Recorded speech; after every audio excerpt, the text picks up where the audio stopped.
Yes बच्चों, अब हम करने वाले हैं cell envelope and its modification के बारे में। ओके, जो आपके प्रोकैरियोटिक सेल्स होते हैं, most prokaryotic cells particularly the bacterial cells have a chemically complex cell envelope.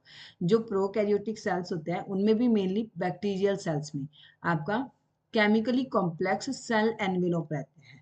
Okay मतलब कि जो सेल की चार दीवारी है ना, वो बहुत ज्यादा कॉम्प्लेक्स होते हैं। The cell envelope consist of tightly bound three layered structure. यहाँ पे जो सेल एनवेलोप होता है इसमें tightly bounded three layered structures होती है। ठीक है, जैसे द आउटर मोस्ट रहेगी आपकी ग्लाइकोकैलिक्स, उसके बाद रहेगी cell wall and the last one is your plasma membrane. Okay, also each layer of the envelope perform distinct functions. And ये जो थ्री लेयर्स होती हैं, थ्री की थ्री लेयर्स ही अपने डिफरेंट डिफरेंट फंक्शंस परफॉर्म करते हैं। डिस्टिंक्ट मतलब कि डिफरेंट डिफरेंट काम करने। ठीक है, they act together as a single protective unit. And ये आपस में मिलकर क्या काम कर रही है, ये मेनली काम इनके डिफरेंट डिफरेंट है। ठीक है, बट एक्ट टुगेदर मतलब कि मेनली क्या काम प्रोवाइड करिए, प्रोटेक्शन करती है। कोई किसी तरह से प्रोटेक्शन करिए, कोई किसी तरह से। ओके, तो bacteria can be classified into two groups on the basis of difference in the cell envelope and manner in which they respond to the staining procedure developed by gram developed by Gram. ठीक है, तो ये जो bacterias होते हैं ना, इनको two groups में क्लासिफाइड किया गया है। किस बेसिस पे क्लासिफाइड किया गया है, कि यहाँ पे ना इनको जब स्ट्रेन किया जाता है ना, तो ये डिफरेंट मैनर में उसके प्रति रिस्पॉन्स देते हैं, उसके रिगार्डिंग रिस्पॉन्स देते हैं। ठीक है, यहाँ पे जो स्टेनिंग का जो प्रोसेस था वो किसने डेवलप किया था, ग्राम ने। ग्राम आपके एक साइंटिस्ट थे, उन्होंने इसको डेवलप किया था। उन्होंने बोला था कि आपके जो बैक्टीरिया होते हैं ना, इसमें भी टू ग्रुप्स होते हैं। कुछ बैक्टीरिया तो ग्राम स्टेनिंग में ग्राम पॉजिटिव होते हैं एंड कुछ ग्राम नेगेटिव होते हैं। Those that take up the gram stain, जिनमें ग्राम स्टेन रहती है, जिनमें ग्राम स्टेन को वो ऑक्यूपाई कर लेता है, तो ग्राम पॉजिटिव होते हैं। एंड जो ग्राम स्टेन को ऑक्यूपाई नहीं कर पाते, वो आपके ग्राम नेगेटिव बैक्टीरियाज होते हैं। एक बार मैं आपको यहाँ पे सारा लिख के बता देती हूँ अच्छे से। यहाँ पे क्या बात की गई है कि जो आपके ये जो प्रोकैरियोट सेल्स होते हैं मेनली आपके बैक्टीरियाज। ठीक है, जैसे मैंने आपका ये बैक्टीरिया का सेल बनाया है, इसमें जो इस सेल का इन्वेलोप होता है ना, मतलब कि इस सेल में एंट्री करने के लिए यहाँ पे ये थ्री लेयर्ड है। How much layered it is, three layered. ठीक है, ये जो सबसे अंदर वाली लेयर है ये आपकी सेल मेम्ब्रेन है। उसके बाद ये वाली आपकी सेल वॉल है। एंड इससे लास्ट वन ये है आपकी ग्लाइकोकैलिक्स की बनी होती है। ये ग्लाइकोकैलिक्स लेयर बोलते हैं इसको, ग्लाइकोकैलिक्स। ओके, ये ग्लाइकोकैलिक्स लेयर होती है आपकी। ठीक है, एंड ये जो तीनों की तीनों लेयर्स है ना, काम इनका क्या है, सिर्फ प्रोटेक्शन करना। ठीक है, बट प्रोटेक्शन ये डिफरेंट डिफरेंट वे से करते हैं। यहाँ पे आपका साइटोप्लाज्म प्रेजेंट है, जहाँ पे आपकी सारी की सारी सेलुलर एक्टिविटीज होती हैं। ठीक है, जैसे ही ये आपका प्रोकैरियोट सेल्स है, तो यहाँ पे डीएनए भी जस्ट ऐसे प्रेजेंट रहेगा। इसमें एक आपके पास प्लाज्मिड भी प्रेजेंट रहता है, ये भी डीएनए होता है नेचर में, ये प्लाज्मिड होता है, ये एंटीबायोटिक रेजिस्टेंट बनाता है। ओके, इसके अलावा यहाँ पे आपके पास राइबोसोम्स भी प्रेजेंट रहते हैं। ठीक है, इसमें आपके पास राइबोसोम्स भी प्रेजेंट होते हैं। ये मैंने आपके राइबोसोम्स बना दिए, मेम्ब्रेन लेस होते हैं, इनमें मेम्ब्रेन नहीं प्रेजेंट होती। ठीक है, तो ये सब होता है इसके अंदर। अब इसमें क्या बताया हुआ है कि ये केमिकली कॉम्प्लेक्स सेल एनवेलोप है ये। ठीक है, इसमें tightly bound three layered structure है, ये वन टू थ्री, ये थ्री लेयर्ड स्ट्रक्चर है। जिसमें जो आपकी आउटर मोस्ट लेयर है ये आपकी ग्लाइकोकैलिक्स है। उसके बाद आपकी सेल वॉल होती है, फॉलोड बाय सेल वॉल, मतलब कि उसके बाद आपकी सेल वॉल आएगी। And then next is your plasma membrane. ठीक है, जितनी एनवेलप की लेयर्स होती है ये डिफरेंट डिफरेंट फंक्शंस परफॉर्म करती है। फंक्शंस इनका अलग अलग है, बट ऑल टुगेदर इनका काम क्या रहता है, प्रोटेक्शन प्रोवाइड करना। बैक्टीरिया को भी हम टू क्लासेस में क्लासिफाई करते हैं। ठीक है, कि उनके सेल एनवेलप के बेसिस पे जिन बैक्टीरियाज का ग्राम स्टेन होती है, ग्राम स्टेन होती है जो आपकी ग्राम साइंटिस्ट ने बनाई थी। जो आपके बैक्टीरिया ग्राम स्टेन को अपने में मतलब कि एब्जॉर्व करके रखते हैं, वो आपके ग्राम पॉजिटिव होते हैं। एंड जो उसको स्टेन को ऑक्यूपाई नहीं, उन पे स्टेन नहीं हो पाता, ठीक है, उनको हम बोलते हैं gram negative bacteria. Glycocalyx differ in composition and thickness among different bacteria. जो आपकी ग्लाइकोकैलिक्स वाली लेयर होती है ना, ये ग्लाइकोकैलिक्स है, ये इसकी कंपोजिशन भी एंड इसकी थिकनेस भी, इसकी चौड़ाई, ठीक है ना, ये डिफरेंट होती है बैक्टीरियाज में। It could be a loose sheet called the slime layer in some. ये क्या किसी किसी में क्या होते हैं, कुछ एक बैक्टीरिया में लूज होती है बहुत, मतलब कि टाइट नहीं होती, लूज शीट होती है, ठीक है, जिसको हम स्लाइम लेयर बोलते हैं। And while in other it में बी थिक, औरों में क्या हो सकता है, ये थिक भी होती है, बहुत ज्यादा मोटी भी होती है, टफ होती है, मतलब कि हार्ड होती है बहुत ज्यादा, जिसको हम कैप्सूल बोलते हैं, ठीक है। And the cell wall determine the shape of the cell. यहाँ पे जो आपका सेल वॉल का काम रहता है वो रहता है कि ये आपके सेल की शेप को डिटरमाइन करती है and strong structural support provide करती है, जिससे आपकी जो बैक्टीरियम है वो कहीं बर्स्ट ना हो जाए, फट ना जाए, या वो कोलैप्स ना कर जाए, ठीक है, आपस में ज्वाइंट ना कर जाए, ठीक है। The plasma membrane is selectively permeable in nature. And आपकी जो ये प्लाज्मा मेम्ब्रेन होती है ना, ये जो आपकी प्लाज्मा मेम्ब्रेन दिखाई है, ये सिलेक्टिवली परमिएबल होती है। सिलेक्टिवली परमिएबल का मतलब क्या, ये सिलेक्शन करती है कि किसको ये अपने अंदर आने देगी या किसको अपने अंदर से जाने देगी, ठीक है, ये सिलेक्शन करती है। कि जैसे कुछ सपोज करो, यहाँ पे कोई मटेरियल्स वगैरह प्रेजेंट है, जैसे ये सब प्रेजेंट है यहाँ पे, अलग अलग टाइप के मैक्रोमोलिक्यूल्स माइक्रोमोलिक्यूल्स वगैरह कुछ भी प्रेजेंट है, ठीक है, ये सिलेक्ट करती है कि ये किसको अंदर आने देगी या किस चीज को यहाँ से बाहर जाने देगी। तो ये सिलेक्टिवली परमिएबल है, ये सिलेक्शन करती है and interact with the outside world, and यही आपके जो बाहर का वर्ल्ड होता है उससे इंटरेक्ट करती है। क्योंकि ये तो जो आपकी लेयर्स है ना, ये सिलेक्टिवली परमिएबल थोड़ी ना, ये तो हर एक चीज को ही आने दे देती है, ठीक है। तो इसलिए मेनली आपकी जो प्लाज्मा मेम्ब्रेन है वही, मतलब कि आउटसाइड वर्ल्ड के साथ, यहाँ पे जो आपके और सेल्स वगैरह है, जो कुछ भी है आउटसाइड वर्ल्ड है, उसके साथ कांटेक्ट में रहती है। The membrane is similar structure to that of the eukaryotes. And ये वाली जो आपकी प्लाज्मा मेम्ब्रेन होती है, ये सिमिलर ऐसे ही होती है जैसे आपकी यूकैरियोट्स की प्लाज्मा मेम्ब्रेन होती है। A special membranous structure is the mesosome which is formed by the extension of plasma membrane into the cell। यहाँ पे एक स्पेशल मेम्ब्रेनस स्ट्रक्चर प्रेजेंट होती है जिसको हम मीजोजोम बोलते हैं, ठीक है। एंड ये मीजोजोम बनती किससे है, ये आपकी प्लाज्मा मेम्ब्रेन की ही एक्सटेंशन से बनती है सेल के अंदर। जैसे आपकी प्लाज्मा मेम्ब्रेन है एंड ये आपकी प्लाज्मा मेम्ब्रेन ऐसे अंदर की साइड ही एक्सटेंड हो गई, ओके, ये ऐसे यहाँ पे ये ऐसे हो गई, तो इसको हम क्या बोलते हैं, मिजोजोम बोलते हैं, ठीक है। These extensions are in the form of vesicles। ये जो extensions होती है ना, ये जो इससे बनी होती है, वेसिकल की फॉर्म में हो सकती है। वेसिकल्स कैसे होती है, जैसे सपोज करो ये ऐसे यहाँ पे फ्री वेसिकल्स बन गया, ये वेसिकल बन गई, ओके। इसको हम वेसिकल क्यों बोल रहे हैं, क्योंकि अंदर से ना ये खाली है, इसमें कुछ नहीं है। ट्यूब्यूल्स की फॉर्म में भी हो सकती है, ट्यूब्यूल्स ट्यूब शेप में भी हो सकती है, ऐसे ट्यूब शेप में हो सकती है ये। एंड लैमिले भी हो सकती है।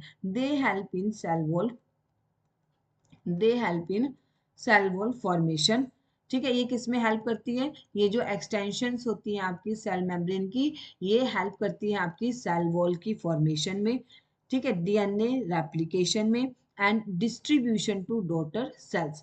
आपका ये जो वो मिजोसोम से जो आपकी वेसिकल्स ट्यूब्यूल्स लैमिले वगैरह बनती हैं, ये आपकी हेल्प करती हैं। एक तो सेल वॉल जब फॉर्म्ड होती है उसमें हेल्प करती है, डीएनए की रेप्लिकेशन के टाइम हेल्प करती है, एंड डीएनए को कैसे डॉटर सेल्स में डिस्ट्रीब्यूट करना है उसमें हेल्प करती है। They also help in respiration secretion process to increase the surface area of the plasma membrane and enzymatic content, ठीक है। एंड ये किस में हेल्प करती है, और रेस्पिरेशन में भी हेल्प करती है, जो हम सांस लेते हैं ना उसमें भी हेल्प करती है ये। सिक्रीशन प्रोसेस में हमारी ना सेल्स क्या करती है, बहुत कुछ सिक्रीट करती रहती है, जैसे इन्होंने प्रोटीन्स का भी सिक्रीशन करती हैं ये, और कुछ इंजाइम्स का सिक्रीशन करती हैं ये, ठीक है, to increase the surface area of the plasma membrane and enzyme content, जिससे ये सरफेस एरिया को इंक्रीज कर सकती है प्लाज्मा मेम्ब्रेन के एंड इंजाइम के कंटेंट को भी। In some prokaryotes like cyanobacteria there are another membranous extension into the cytoplasm called chromatophore which contain pigments. आपके कुछ प्रोकैरियोट्स में साइनोबैक्टीरिया जैसे, ठीक है ना, जैसे साइनोबैक्टीरिया में आप एग्जांपल दिया हुआ है कि साइनोबैक्टीरिया में मेम्ब्रेनस एक्सटेंशन होती है जो कि साइटोप्लाज्म में रहती है, उसको हम बोलते हैं क्रोमैटोफोर्स। क्रोमैटोफोर्स में क्या रहता है, पिगमेंट्स प्रेजेंट रहते हैं। पिगमेंट्स कैसे होते हैं, जैसे आपके ग्रीन, आपका जो लीव्स है, ठीक है, वो ग्रीन कलर के क्यों होते हैं, क्योंकि उसमें क्लोरोफिल पिगमेंट प्रेजेंट होता है, ठीक है। ऐसे ही आपके जो साइनोबैक्टीरिया है उसमें क्रोमैटोफोर पिगमेंट प्रेजेंट रहता है, ठीक है, क्रोमेटोफोर होता है, क्रोमेटोफोर में आपके पिगमेंट्स प्रेजेंट रहते हैं। Next is your bacterial cells में भी मोटाइल और नॉन मोटाइल। जो बैक्टीरिया के सेल होते हैं ना, ये मोटाइल भी हो सकते हैं, नॉन मोटाइल भी हो सकता है। मोटाइल का मतलब कि मूवमेंट भी कर सकते हैं और नहीं भी कर सकते। इफ मोटाइल, अगर ये मोटाइल है मतलब मूवमेंट अगर करते हैं, ये they have thin filamentous extension from their cell wall called flagella. अगर ये मोटाइल है तो इनमें एक थिन मतलब बहुत पतली फिलामेंटस, फिलामेंट होती है जैसे कोई ऐसी कोई लॉन्ग चीज, थिन फिलामेंटस एक्सटेंशन होती है, मतलब कि बड़ी हुई चीज होती है सेल वॉल से, from their cell wall, cell wall से बनती है, उसको हम फ्लैजिला बोलते हैं। ठीक है, जैसे अगर आपके सेल्स मोटाइल हैं तो उनमें एक थिन फिलामेंटस एक्सटेंशन होती है उनकी सेल वॉल से, जिसको हम फ्लैजिला बोलते हैं। ठीक है, जैसे मैं आपको यहाँ पे दिखाती हूँ, जैसे आपकी सेल वॉल है, इसमें से एक ऐसे थिन फिलामेंटस एक्सटेंशन होती है, एक मतलब कि बहुत पतली होती है, थिन होती है ना, तो पतली होती है ये बहुत, इसको हम क्या बोलते हैं, फ्लैजिला बोलते हैं इसको हम। क्या बोलते हैं हम इसको, फ्लैजिला बोलते हैं। ठीक है, तो ये मोटिलिटी में हेल्प करती है, मोटिलिटी मतलब मूवमेंट में हेल्प करती है। Bacteria show A range in number and arrangement of flagella. जो बैक्टीरियाज होते हैं ना, यहाँ पे ये नंबर्स में भी हो सकते हैं एंड इनका डिफरेंट डिफरेंट अरेंजमेंट भी होता है। ठीक है, bacterial flagellum is composed of 3 parts. And जो बैक्टीरिया का फ्लैजिला होता है ना, ये इसमें भी 3 पार्ट्स होते हैं। एक तो फिलामेंट होता है, हुक होती है एंड बेसल बॉडी होती है। ठीक है, जो फिलामेंट होता है ये लॉन्गेस्ट पोर्शन होता है and extend from the cell surface to the outside, ये सेल सरफेस से बाहर की साइड निकला होता है। ठीक है, बिसाइड फ्लैजिला, फ्लैजिला के अलावा pili and fimbriae are also surface structure of the bacteria but do not play a role in motility. Flagella के अलावा इनमें आपके पीली एंड फिम्ब्री भी होते हैं, जो कि ये भी सरफेस स्ट्रक्चर है, मतलब कि जो इसके सरफेस पे बाहरली साइड ही पाए जाते हैं। ठीक है, बट इनका मोटिलिटी में कोई रोल नहीं होता। The pili are elongated tubular structures made of special protein. जो पिलाई होती है ये आपकी एक इलोंगेटेड ट्यूबुलर स्ट्रक्चर होती है, ट्यूब शेप स्ट्रक्चर होती है एंड ये स्पेशल प्रोटीन्स से बनी होती है। एंड जो आपकी फिम्ब्री होती है ये स्मॉल ब्रिस्टल लाइक फाइबर्स होते हैं sprouting out of the sales.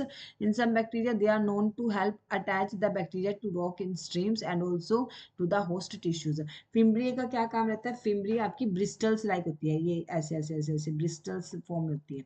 मतलब अगर मैं आपको वहां पे ड्रॉ करके दिखाऊं तो आपकी जो फिम्ब्री होती है ना, ये ऐसे ब्रिस्टल्स निकले होते हैं। ठीक है, ये ऐसे मतलब कि ब्रिस्टल्स फॉर्म में होती है, ये जैसे ब्रश के ब्रिस्टल्स होते हैं ना, ऐसे होती है, ये ब्रिस्टल्स फॉर्म में होती है। एंड ये किस पे हेल्प करती है, ये बैक्टीरिया को हेल्प करती है अगर किसी उस पे रॉक पे उसने अटैच होना है। ठीक है, जैसे कोई स्ट्रीम वगैरह है, रिवर वगैरह है, तो उसमें अगर उसने रॉक पे अटैच होकर अपने आप को बचाना है तो उसमें आपके फिम्ब्रिये काम करते हैं। Next is your ribosomes and inclusion bodies. अब हम धीरे धीरे किस पे आ गए, अब इसके हम राइबोसोम्स एंड इंक्लूजन बॉडीज की बात करेंगे। ठीक है, तो in prokaryotes ribosomes are associated with the plasma membrane of the cell. Prokaryotes में ना जो राइबोसोम्स होते हैं वो प्लाज्मा मेम्ब्रेन के साथ ही अटैच रहते हैं। ठीक है, जो सेल है उसकी प्लाज्मा मेम्ब्रेन के साथ ही एसोसिएटेड रहते हैं, अटैच रहते हैं। They are about 15 nanometre by 20 nanometre in size. इनका जो साइज होता है 50 नैनोमीटर से 20 नैनोमीटर का होता है एंड आर मेड ऑफ 2 सब यूनिट्स। इसमें 2 सब यूनिट्स होती है, 50s and 30s units which when present together form 70s prokaryotic ribosome. ठीक है, आपने इस चीज में कंफ्यूज नहीं होना कि 50 और 30 तो 80 होता है, ये 70 क्यों है। ठीक है, ये इसका स्वेडबर्ग यूनिट्स है एंड जब इन 2 यूनिट्स को आप आपस में ज्वाइंट करते हो तो ये 70s स्वेडबर्ग यूनिट बनाता है। ठीक है, तो ribosomes are the site of protein synthesis. Ribosomes का काम क्या रहता है, प्रोटीन सिंथेसिस। अब राइबोसोम्स इनमें क्यों प्रेजेंट है, क्योंकि प्रोटीन्स की तो सबको रिक्वायरमेंट है, प्रोटीन्स का तो प्रोकैरियोट्स ने भी फॉर्मेशन करना है, इसलिए प्रोकैरियोट्स में भी राइबोसोम प्रेजेंट होते हैं। Several ribosome may attach to a single messenger RNA and form a chain called polyribosome or polysome. Several ribosomes may attach to a single messenger RNA. जैसे सपोज करो आपका ये मैसेंजर आरएनए है, अगर इससे several ribosomes attach है तो इसको हम पॉलीराइबोसोम बोलते हैं। ऐसे ये राइबोसोम्स इससे ऐसे अटैच होते हैं। ठीक है, तो हम इसको क्या बोलते हैं, इस कंडीशन में हम क्या बोलेंगे, इसको पॉलीराइबोसोम्स बोलते हैं, हम इसको पॉलीराइबोसोम्स बोलते हैं। एंड पोलिसोम भी बोल सकते हैं हम इसको। The ribosome of a polysome translate the messenger RNA to protein. And ये जो राइबोसोम्स होते हैं किसी पोलिसोम के, ठीक है, तो ये क्या करते हैं, मैसेंजर आरएनए को प्रोटीन में ट्रांसलेट कर सकते हैं, प्रोटीन में ट्रांसलेट करते हैं। ये इससे प्रोटीन का फॉर्मेशन कर देते हैं। ठीक है, next is your inclusion bodies. अब इंक्लूजन बॉडीज के बारे में पढ़ेंगे। अभी मैंने राइबोसोम्स के बारे में क्या बताया आपको, जो आपके प्रोकैरियोट्स में राइबोसोम प्रेजेंट होते हैं वो 70 एस राइबोसोम्स प्रेजेंट होते हैं। एंड एक ही मैसेंजर आरएनए पे जब बहुत सारे राइबोसोम्स अटैच होते हैं तो हम उसको पॉलीराइबोसोम या पॉलीजोम भी बोल सकते हैं। ठीक है, एंड जो आपके राइबोसोम्स होते हैं ये पॉलीजोम ट्रांसलेट करते हैं मैसेंजर आरएनए को प्रोटीन में। Okay, next is your inclusion body. Reserve materials in prokaryotic cells are stored in the cytoplasm in the form of inclusion bodies. जो reserve material होता है ना prokaryotic cells में, ठीक है, वो stored रहता है cytoplasm में in the form of inclusion bodies. जैसे आपका suppose करो ये prokaryotic cell है, ठीक है, अभी मैंने आपको पीछे सब बताया इसमें क्या होता है। suppose करो ये इसकी inclusion body है। इस inclusion body में ना यहाँ पे जो इसका reserve food material होता है वो यहाँ पे store रहता है, वो इसमें इसको स्टोर कर लेता है। ठीक है, यही बात हुई ना, reserve material in prokaryotic cells are stored in cytoplasm in the form of inclusion bodies. These are not bound by any membrane system and live free in the cytoplasm. इनकी भी कोई मेम्ब्रेन नहीं होती है, ये भी फ्रीली ही मतलब कि लाइव फ्रीली ही होते हैं साइटोप्लाज्म में। फॉर एग्जाम्पल फॉस्फेट ग्रैन्यूल्स, जैसे एग्जाम्पल भी यहाँ पे दिया हुआ है आपका फॉस्फेट ग्रैन्यूल्स का, cyanophycin granules and glycogen granules. ठीक है, gas vacuoles are found in blue green and purple and green photosynthetic bacteria. ये एग्जांपल्स हैं आपके इंक्लूजन बॉडीज के, ये आपने याद रखना है। ठीक है, कि जैसे फॉस्फेट के ग्रैन्यूल्स प्रेजेंट होते हैं, साइनोफाइसी ग्रैन्यूल्स प्रेजेंट होते हैं, ग्लाइकोजन ग्रैन्यूल्स प्रेजेंट होते हैं। ठीक है, एंड गैस वैक्यूल्स प्रेजेंट होते हैं ब्लू ग्रीन एल्गे में एंड पर्पल में एंड ग्रीन फोटोसिंथेटिक बैक्टीरिया में। ये सब आपने याद रखना है। नेक्स्ट इज योर, हम बात करेंगे अब यूकैरियोटिक सेल्स के बारे में। प्रोकैरियोट्स में सिर्फ यही दो चीजें प्रेजेंट थी ना। प्रोकैरियोट्स में आपका एक तो जेनेटिक मटेरियल होता है, वो भी ऐसे ही लाई कर रहा होता है। आपकी इंक्लूजन बॉडीज होती हैं, ठीक है, ये आपकी इंक्लूजन बॉडीज हैं जिसमें आपका रिजर्व मटेरियल प्रेजेंट रहता है। इसमें आपके पास मैसेंजर आरएनए वगैरह तो होगा ही क्योंकि यहाँ पे ये है ना, तो ये सब तो होगा ही। ठीक है, राइबोसोम्स प्रेजेंट होते हैं, इसमें 70s राइबोसोम्स प्रेजेंट होते हैं, उनमें भी मेम्ब्रेन नहीं होती। ठीक है, यही सब था इसके अंदर, हमने सब डिस्कस कर लिया इसके बारे में। ठीक है, अब हम बात करने वाले हैं यूकैरियोटिक सेल्स के बारे में। इसकी जो लेयर है इसके बारे में हमने बात कर लिया। ये 3 लेयर्ड होती है। सबसे अंदर सेल मेम्ब्रेन होती है, उसके बाद ये आपकी इसमें सेल वॉल होती है। सेल वॉल के बाद यहाँ आपके पास ये ग्लाइकोकैलिक्स लेयर होती है। ठीक है, ग्लाइकोकैलिक्स लेयर में भी यहाँ पे ये ग्राम पॉजिटिव भी हो सकते हैं, ग्राम नेगेटिव भी हो सकते हैं। ग्राम है क्या है, वैसे ग्राम एक साइंटिस्ट का नाम है, उनकी उनकी एक स्टेन थी ग्राम स्टेन, जो उस स्टेन को ऑक्युपाई कर लेते हैं। आपकी बाहर वाली जो ग्लाइकोकैलिक्स लेयर है वो आपके ग्राम पॉजिटिव बैक्टीरियाज होते हैं, जो नहीं ऑक्यूपाई करते वो ग्राम नेगेटिव बैक्टीरियाज होते हैं। ये सब हम इसके बारे में अच्छे से एक्सप्लेन कर चुके हैं। Next is are eukaryotic cells. Eukaryotes include all the protists, plants, animals and fungi. ठीक है, यूकैरियोट्स में आपके सभी आ जाते हैं। सभी कौन कौन आ गया यूकैरियोट्स में आपके, इसमें आगे आपके all the protists, plants, animals, fungi. ठीक है, इन eukaryotic cells there is an extensive compartmentalization of cytoplasm through the presence of membrane bound organelles। ठीक है, यूकैरियोटिक सेल्स में क्या होती है कि आपका जो साइटोप्लाज्म है ना उसमें बहुत ज्यादा कंपार्टमेंटलाइजेशन हुआ, बहुत ज्यादा उसको डिवाइड किया हुआ, कंपार्टमेंट्स बने हुए हैं इसमें, क्योंकि वहां पे हमारे पास मेम्ब्रेन बाउंड ऑर्गेनलीज प्रेजेंट रहती है। क्योंकि इसमें हमारे पास क्या, मेम्ब्रेन बाउंड ऑर्गेनलीज बहुत प्रेजेंट रहती है इसलिए। ठीक है, इसमें हमारे पास क्या प्रेजेंट रहता है, मेम्ब्रेन बाउंड ऑर्गेनलीज प्रेजेंट रहती हैं। इसका बहुत प्रॉब्लम है मुझे।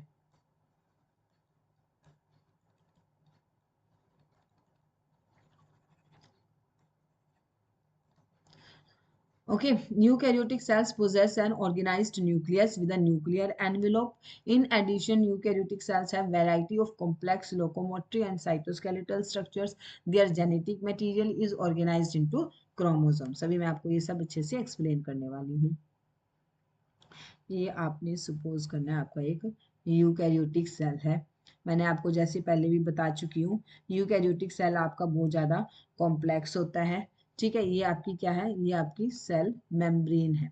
ठीक है, यहाँ पे आपका बीच में साइटोप्लाज्म प्रेजेंट है। ये सपोज करो आपका साइटोप्लाज्म प्रेजेंट है यहाँ पे, ये ना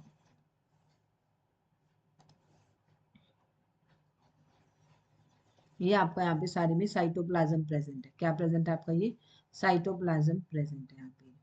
ठीक है, ये बस मान लो कि सारे में प्रेजेंट है साइटोप्लाज्म। अब क्या होगा, इस साइटोप्लाज्म के अंदर आपका ये न्यूक्लियस है। ठीक है, एंड ये न्यूक्लियस भी आपका मतलब कि डबल मेम्ब्रेनल न्यूक्लियस की हुआ है। ये आपका यहाँ पे जेनेटिक मटेरियल प्रेजेंट है यहाँ पे। ठीक है, यहाँ पे क्या आएगा, यहाँ पे ना आपके पास साइटोप्लाज्म में बहुत सारी मेम्ब्रेन बाउंड ऑर्गेनेलिस प्रेजेंट होती है, जैसे आपका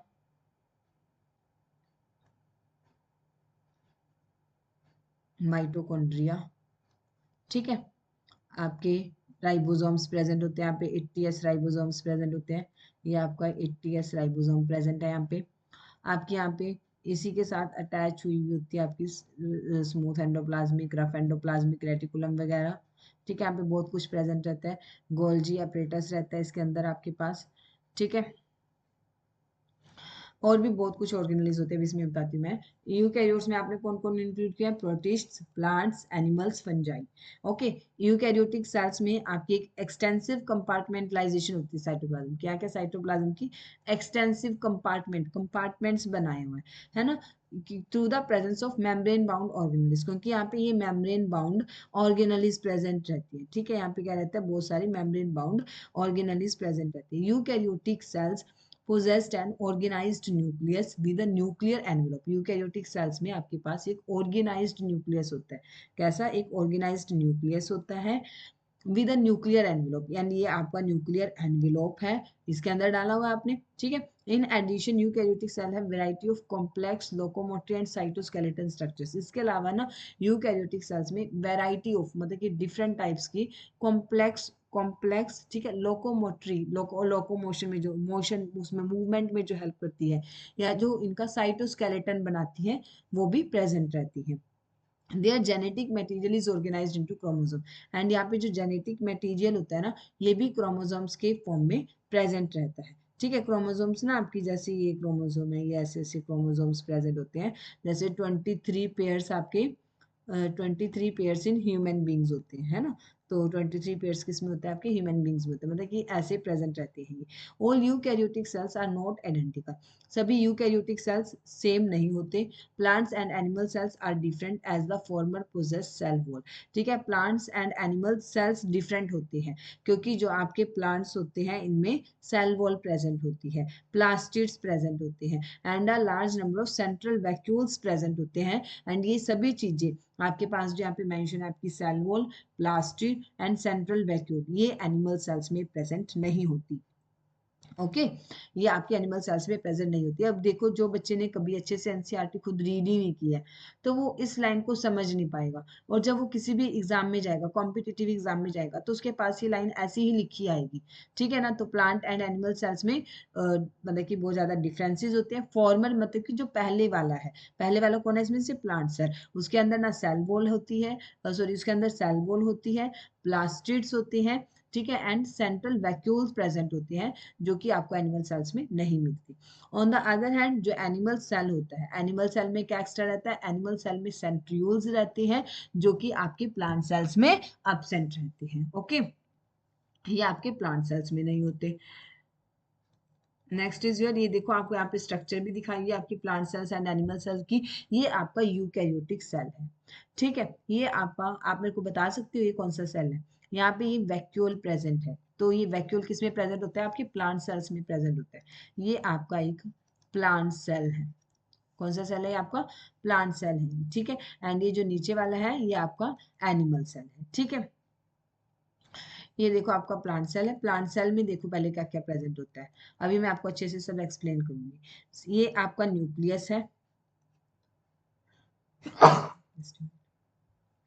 ये न्यूक्लियस है। न्यूक्लियस, ये आपका न्यूक्लियोलस है इसमें। ठीक है, एंड इसके अलावा आपके ना न्यूक्लियस की जो मेम्ब्रेन होती है इसी के साथ आपके अटैच रहती है रफ एंडोप्लाज्मिक रेटिकुलम।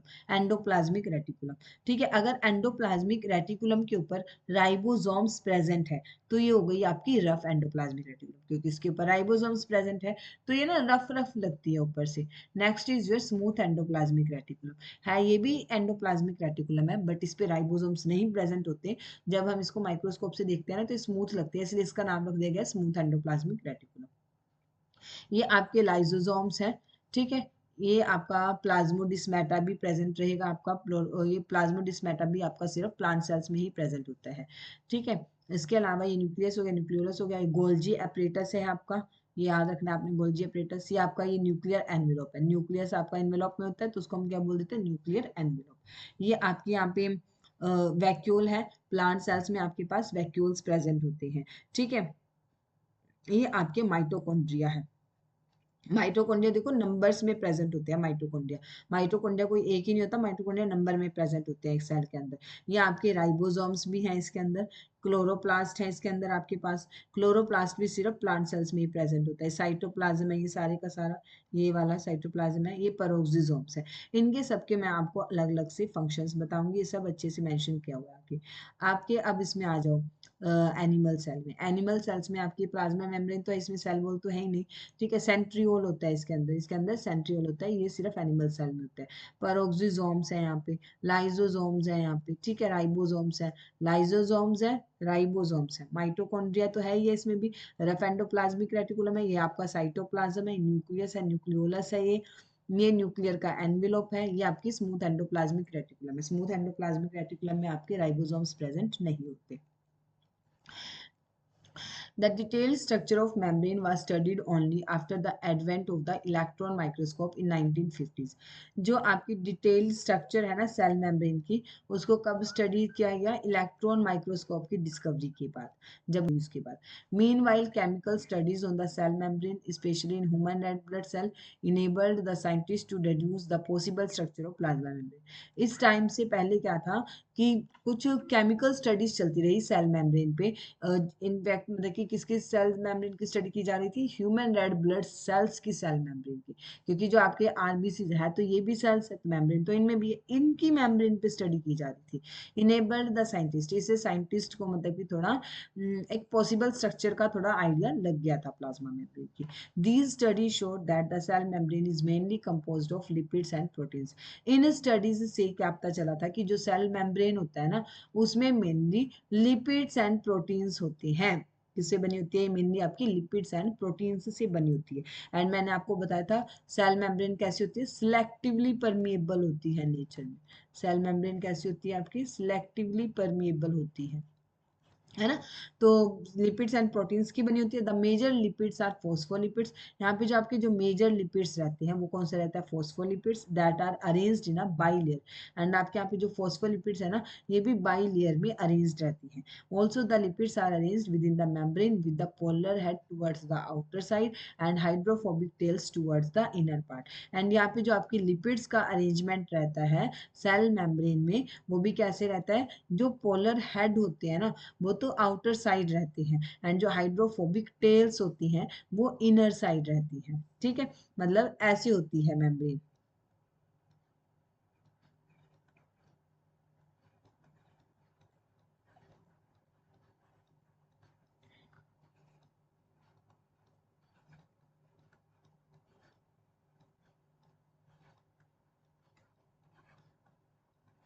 ऐसे होते हैं, ये टेल्स हैं।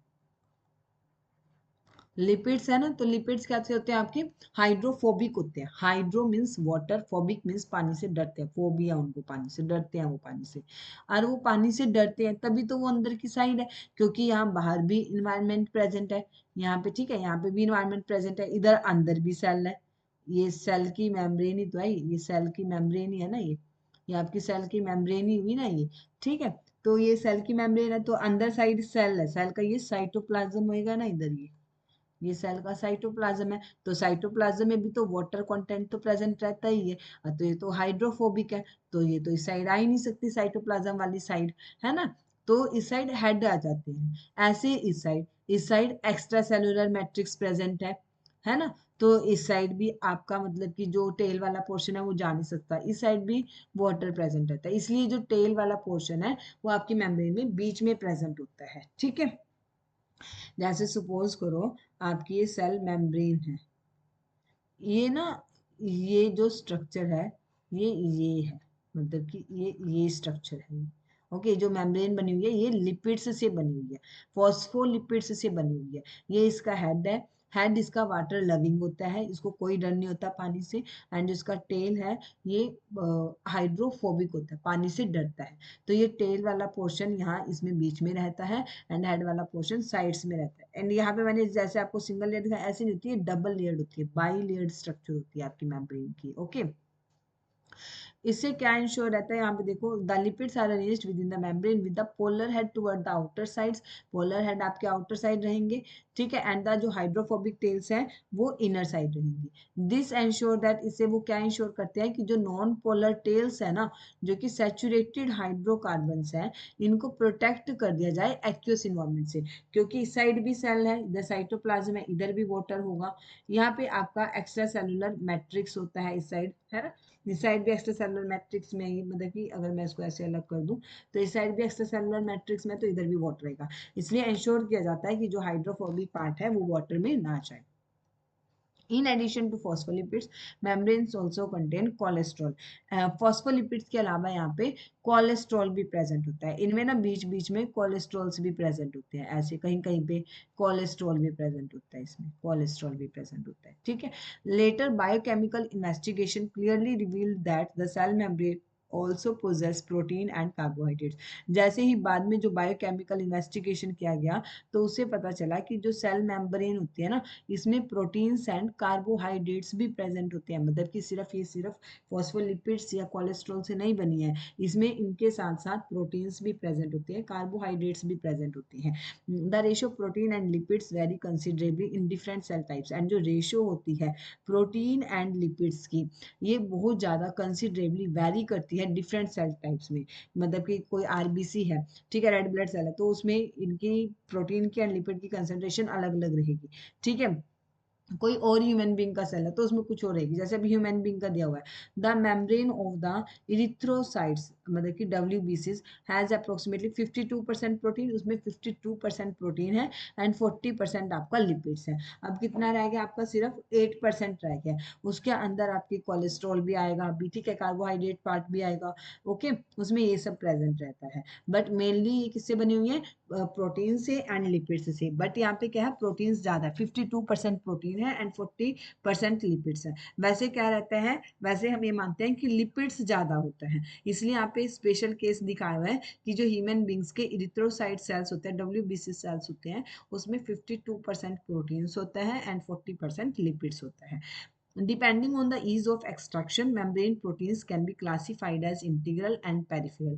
मतलब कि जो ये प्रोटीन्स होते हैं ना, कि मेम्ब्रेन में, मतलब कि यहाँ पे बहुत अच्छे से धसे हुए हैं, कि बीच में ऐसे ऐसे हैं ये, ठीक है, कि ऐसे बिल्कुल ही बीच में ही प्रेजेंट है ये। ठीक है, तो इनको तो हम बोल देते हैं इंटीग्रल। ठीक है, जैसे मैंने दिखाया आपको अभी, ये ऐसे ऐसे बीच में धसा हुआ है बिल्कुल प्रोटीन, तो ये हो गया इंटीग्रल। ये जैसे अगर यहाँ पे प्रेजेंट है कोई प्रोटीन, या सपोज करो यहाँ पे प्रेजेंट है, तो ये हो गया एक्सट्रिंसिक। ठीक है, तो अगर ईज ऑफ एक्सट्रैक्शन पे इस पे डिपेंड करता है कि जो मेम्ब्रेन प्रोटीन्स है वो इंटीग्रल भी हो सकते हैं, पेरिफेरल भी हो सकते हैं। Peripheral proteins lie on the surface. अब जो पेरिफेरल प्रोटीन है, मैंने कहा बनाया, इसके सरफेस पे बनाया है ना, ये सरफेस है इसका, इसके सरफेस पे बनाया है। Okay, while the integral proteins जो होते हैं पार्शियली या फिर टोटली बरीड होते हैं, जैसे मैंने इसमें बरीड धसा हुआ दिखाया, इसी के अंदर, इसकी लेयर के अंदर ही धसा हुआ है, इम्बेडेड है इसी में। जैसे यहाँ पे आपको ये स्ट्रक्चर भी दिखाई हुई है, जैसे आपके मेम्ब्रेन है ना, ये जैसे सपोज करो यहाँ पे इसका हेड है, ये इस साइड इसका हेड है, ये इसकी हाइड्रोफोबिक टेल्स दिखाई है, तो ये हाइड्रोफोबिक टेल्स ऐसी होती है। ठीक है, एंड ये देखो इस साइड इसका क्या आएगा, ये साइड इसका साइटोप्लाज्म होगा सेल का, है ना, एक साइड सेल का साइटोप्लाज्म है, एक साइड ये आउटर साइड हो गई सेल से, है ना, इधर आपकी एक्स्ट्रा सेलुलर मैट्रिक्स प्रेजेंट होगी। ठीक है, तो ये क्या है, इसके अंदर ये प्रोटीन जो है इसमें लिपिड लेयर में बिल्कुल ही धसा हुआ है, बरीड है, बरीड का मतलब तो धसा हुआ है, तो ये इंटीग्रल है। ठीक है, आपकी ये क्या है, ये पेरिफेरल प्रोटीन्स है, ये ऐसे पेरिफेरल पे है, सरफेस पे है, तो ये कैसे हो गया, पेरिफेरल प्रोटीन्स हो गया। यहाँ पे शुगर्स भी प्रेजेंट होती हैं साइड में। ठीक है, ये आपकी क्या है, ये फोस्फोलिपिड बाइलेयर है। एंड ये कोलेस्ट्रॉल, कोलेस्ट्रॉल भी प्रेजेंट होता है बीच बीच में। ओके, तो आपका प्लाज्मा मेम्ब्रेन का स्ट्रक्चर दिखाया हुआ है यहाँ पे। An improved model of the structure of cell membrane was proposed by Singer and Nicholson, widely accepted as fluid mosaic model. बाद में ना एक इम्प्रूव्ड मॉडल आया था स्ट्रक्चर ऑफ सेल मेम्ब्रेन का, मतलब कि है वैसे यही है ये फ्लूइड मोज़ेक मॉडल ही है जो यहाँ पे शो किया हुआ है ना, ये फ्लूइड मोज़ेक मॉडल ही है। ये आपका फ्लूइड मोज़ेक मॉडल है, बाद में इसके बारे में लिखा हुआ है। ठीक है, ये फ्लूइड मोज़ेक मॉडल ही है, फ्लूइड मोज़ेक मॉडल ही है। एंड ये वाइडली एक्सेप्टेड है। इसी पे आज तक हम सोचते हैं कि हमारी सेल मेम्ब्रेन ऐसी ही है। ओके, तो फ्लूइड मोज़ेक मॉडल किसने दिया था, आपका सिंगर एंड निकोलसन ने दिया था 1972 में। इसको वाइडली एक्सेप्ट किया गया as a fluid mosaic model. According to this, इस मॉडल के अकॉर्डिंग क्या है, the quasi fluid nature of lipid enable lateral movement of proteins within the overall bilayer. कि जो आपकी जो क्वाजी फ्लूइड नेचर होती है लिपिड्स की, मतलब कि कोई बहुत ज्यादा ना स्ट्रिक्ट नहीं होते हैं, थोड़ी सी क्वाजी फ्लूइड होता है ये, ठीक है ना, थोड़ा बहुत इसमें मूवमेंट होती रहती है। इसकी वजह से क्या होता है कि जो आपके प्रोटीन्स होते हैं ना, उनमें भी मूवमेंट्स हो जाती है, लेटरल मूवमेंट हो जाती है आपकी प्रोटीन्स में भी, ओवरऑल बाइलेयर में। तो इसी एबिलिटी की वजह से हमने इसको फ्लूइड बोला है कि लिपिड्स आपके ऐसे हैं कि इसकी वजह से आपके जो प्रोटीन्स होते हैं इनमें लेटरल मूवमेंट्स हो सकती हैं, एंड इसलिए हमने इसको फ्लूइड मोज़ेक मॉडल बोला है। The fluid nature of the membrane is also important from the point of view of functions like cell growth, formation of intercellular junctions, secretion, endocytosis, cell division etcetera. ठीक है, जो fluid nature है ना, मतलब ये माना गया कि जरूरी भी है, क्योंकि अगर आपकी फ्लूइड नेचर है तभी ये सब फंक्शन समझ आते हैं आपकी सेल मेम्ब्रेन की, सेल ग्रोथ करेगा, क्योंकि अगर ये रिजिड हुआ तो सेल तो ग्रोथ कर ही नहीं सकता है ना, ये फ्लूइड होनी चाहिए तभी तो सेल का आपका साइज इंक्रीज होएगा, है ना। फॉर्मेशन ऑफ इंटरसेलुलर जंक्शन, जो इंटरसेलुलर जंक्शंस बनते हैं, मतलब कि जो सेल के दूसरे सेल्स के साथ बनता है, जैसे सपोज करो एक ही सेल है, एक ही सेल्स है, इनके बीच में अगर कोई जंक्शन बन रहा है तो हम इनको क्या बोलते हैं, इंटरसेलुलर जंक्शन। इंटरसेलुलर जंक्शन, अगर सेल का आपस के साथ ही कोई जंक्शन है तो हम बोलते हैं इंट्रा, अगर दो सेल्स के बीच में तो उसको बोलते हैं इंटरसेलुलर जंक्शन। ठीक है, सिक्रीशन करते हैं ये, है ना, प्रोटीन्स का भी सिक्रीशन करते हैं ये, हॉर्मोन्स का भी सिक्रीशन करते हैं। ठीक है, वो सिक्रीशन भी करते हैं, एंडोसाइटोसिस। और क्या करते हैं, अपने बाहर के इन्वायरमेंट से, जैसे सेल है बाहर, ये कोई चीज प्रेजेंट है, ये तो मुझे वो बन गया, मतलब कोई चीज प्रेजेंट है यहाँ पे, जैसे ये प्रेजेंट है, तो इसको ये एंडोसाइटोज भी करते हैं, मतलब कि अपने अंदर भी लेते हैं। एंड आपका सेल डिवाइड भी करता है, आपका सेल ऐसे डिवाइड भी कर जाता है। तो ये सब ना जो प्रोसेसेस हमें गिवन है, जो फंक्शंस हमें गिवन है, ये एक सेल तभी कर सकता है अगर उसकी मेम्ब्रेन फ्लूइड है नेचर में, क्योंकि अगर वो रिजिड हुई ना तो सेल तो ग्रोथ कर ही नहीं सकता, सेल तो किसी चीज को अंदर आने ही नहीं देगा, सेल तो किसी चीज का सिक्रीशन ही नहीं कर देगा, है ना। तो ये सब फंक्शंस तभी पॉसिबल है। One of the most important function of the plasma membrane is the transport of the molecules across it. एक जो सबसे इंपॉर्टेंट फंक्शन होता है प्लाज्मा मेम्ब्रेन का, वो होता है कि ये अपने अंदर से ना मॉलिक्यूल्स को ट्रांसपोर्ट होने देती है। जैसे ये आपकी प्लाज्मा मेम्ब्रेन है, तो ये मॉलिक्यूल्स को ट्रांसपोर्ट होने दे देती है, जिसने बाहर से अंदर आना है उनको भी आने दे देती है, जिसने अंदर से बाहर जाना है उनको भी जाने देती है। बट क्या होती है, सिलेक्टिवली परमिएबल होती है। ठीक है, the membrane is selectively permeable होती है टू सम मॉलिक्यूल्स, कुछ एक मॉलिक्यूल्स के लिए, on either side of it, okay, उसके दोनों साइड में। Many molecules can move briefly across the membrane without any requirement of energy, and this is called passive transport. मतलब कि मूवमेंट तो ये कराती है, ठीक है, सिलेक्टिवली परमिएबल भी है, ठीक है, बट कुछ एक मॉलिक्यूल को तो ना ये बिना किसी, मतलब कि मेम्ब्रेन से बिना किसी एनर्जी की रिक्वायरमेंट के पास होने दे देती है, तो हम उसको बोलते हैं पैसिव ट्रांसपोर्ट।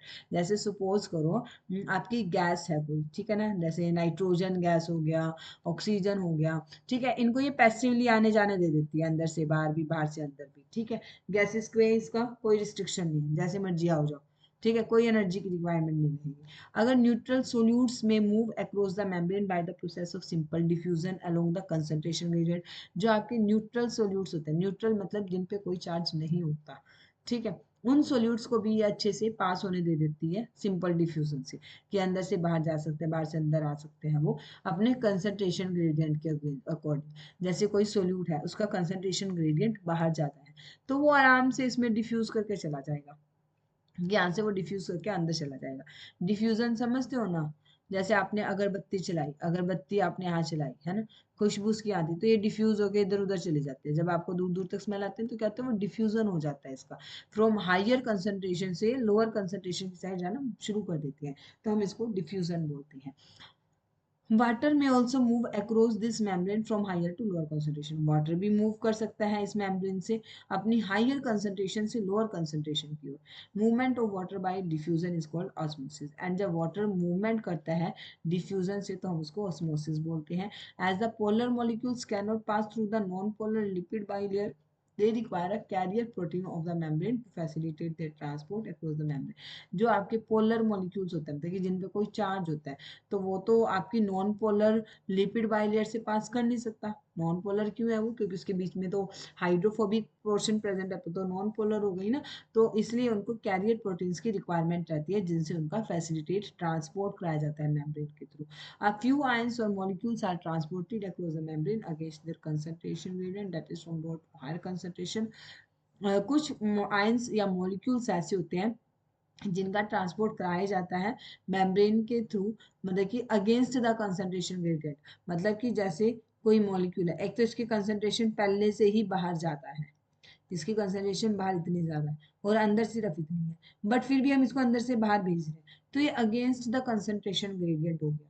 ठीक है, ग्रेडियंट तो वैसे इसका ये बन रहा है कि ग्रेडियंट इसका ऐसे बनेगा डिफ्यूजन के लिए, बट हम इसको अगेंस्ट द कंसंट्रेशन ग्रेडियंट भेज रहे हैं, तो हमें यहाँ पे एनर्जी देनी पड़ेगी। ठीक है, तो इस ऐसे ट्रांसपोर्ट में एनर्जी की रिक्वायरमेंट रहती है एटीपी की फॉर्म में, एंड इसी को हम एक्टिव ट्रांसपोर्ट बोलते हैं, जैसे सोडियम पोटेशियम पंप। ठीक है, यहाँ पे आपके सोडियम पोटेशियम पंप्स प्रेजेंट होती है। नेक्स्ट हम सेल वॉल के बारे में नेक्स्ट टॉपिक में कवर करेंगे। That's all for today.